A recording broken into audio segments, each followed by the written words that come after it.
tour du côté. Ah, Marie! Annie a 42 ans quand elle devient pratiquement aveugle. Il faudra 8 ans pour que l'on mette un nom sur sa maladie.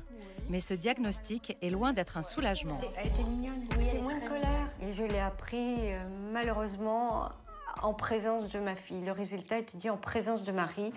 Et là, ça a été une déflagration. J'avais les jambes qui flageolaient parce que toutes les deux, je crois qu'en un dixième de seconde, on a compris que ce n'était plus que moi qui étais concernée, mais mes 3 filles et mes éventuels petits-enfants. Regarde. Depuis, Annie s'intéresse de près à la maladie. Et sa rencontre avec Marisol Coral Dobrynski, chercheuse, va lui redonner beaucoup d'espoir. Voilà, c'est bien. Quand j'ai rencontré Marisol, ça a été un véritable coup de foudre d'amitié. Parce que j'étais à un moment de ma vie où je commençais à perdre un petit peu espoir.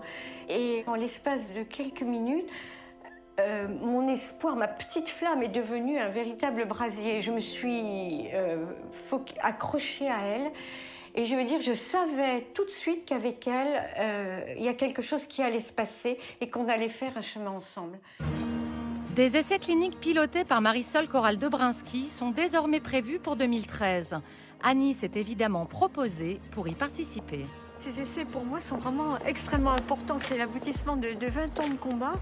Et même si au départ, on m'avait dit qu'il n'y avait aucun espoir pour moi, maintenant qu'il y en a un, évidemment, je souhaite plus que tous y participer.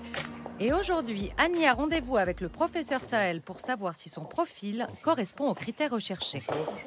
Donc voilà, ça c'est l'ensemble du bilan qu'on a réalisé. Donc ça nous donne un état des lieux, si vous voulez, les tests que vous avez faits. Et est-ce que ces résultats me permettraient d'espérer de pouvoir faire partie des essais cliniques que l'on espère pour l'année 2013? Les premiers patients qui vont entrer dans l'essai clinique sont choisis une situation qui est proche de celle d'Annie, c'est-à-dire pas de vision centrale mesurable, une vision périphérique quand même sur laquelle on pourrait observer éventuellement soit un risque, soit un bénéfice, et potentiellement, comme il y a des cellules ganglionnaires, parce que s'il n'y en avait pas, c'est même pas la peine d'essayer de traiter ces cellules, observer une modification à ce niveau. Annie, effectivement, correspond à ces critères-là. En plus, en termes de motivation, je pense qu'il n'y a pas de doute sur la compréhension de la maladie et la motivation. Pour moi, c'est un jour extraordinaire, Joséphine Croix. Je me dis, pour moi, puis aussi pour les enfants.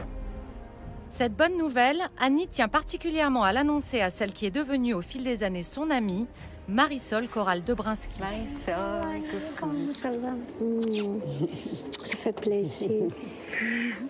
Alors Annie, hier, avec José, ça s'est passé comment? Très bien.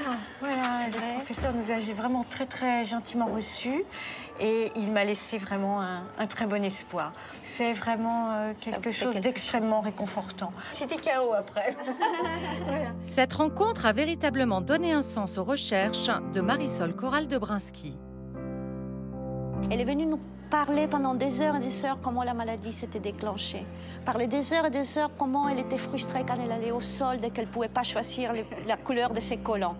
Et ça a complètement transformé l'idée que nous nous faisions de la recherche au quotidien. Moi, mon espoir a pris son visage, mais elle-même a dit que le matin, quand elle allait voir ses petites cellules respirer, elle penserait à moi. Mais je veux dire, le fait que quelqu'un s'intéresse à la maladie, à mon problème, aux frustrations, aux renoncements que je vivais au quotidien, ce qui est dur quand même. Quand on est frustré de la vision, c'est quelque chose de dur.